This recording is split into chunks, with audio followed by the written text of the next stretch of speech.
எப்படி நாங்க நம்புறது? நீங்க ஏதாவது நம்புற மாதிரி இதுக்கு குவாலிட்டி எப்படி நீங்க செக் பண்ணுவீங்க? செக் பண்ணி தரேன். ഞാൻ இந்த பீஸை நான் கீழே ഞാൻ போட்டுட்டு இருக்கேன். நீங்க கீழே போடுவீங்க, அது உடையாதுங்க. உடையாது. நம்ம ஃப்ரெண்ட்ஸ் இவர் கீழே போடுறாராமா, உடையாது, அந்த அளவுக்கு குவாலிட்டி இவர் டைல்ஸ் அப்படிங்கிறாரு. அதையுமே பாத்துடலாமே. ஆமா ஃப்ரெண்ட்ஸ், அவங்க இப்போ டைல்ஸ் எடுக்கிறாங்க. எடுத்து நாங்கள் கீழே போட்டே காமிக்கிற உடையாது அப்படிங்கிறாங்க. நம்ம அதையும் தான் பார்த்துருவோமே.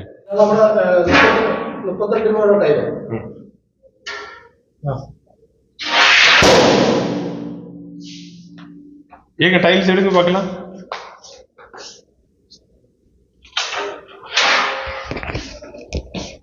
ஃப்ரெண்ட்ஸ், அப்போ நான் வந்து குவாலிட்டி எப்படி இருக்குதுன்னு டெஸ்ட் பண்ண சொன்னேன். அவங்க டைல்ஸ் வந்து கீழே போட்டே காமிச்சிட்டாங்க. ஒன்றும் உடையவே இல்லைங்க. நல்லா இருக்கு டைல்ஸு, எந்த ஒரு கிராக்குமே ஆகலை. அப்போ நீங்கள் குவாலிட்டி பார்த்துருப்பீங்க, கண்டிப்பாக உடையில பாருங்கள், கேரண்டியான டைல்ஸு. ஓகே, உடையில ஃப்ரெண்ட்.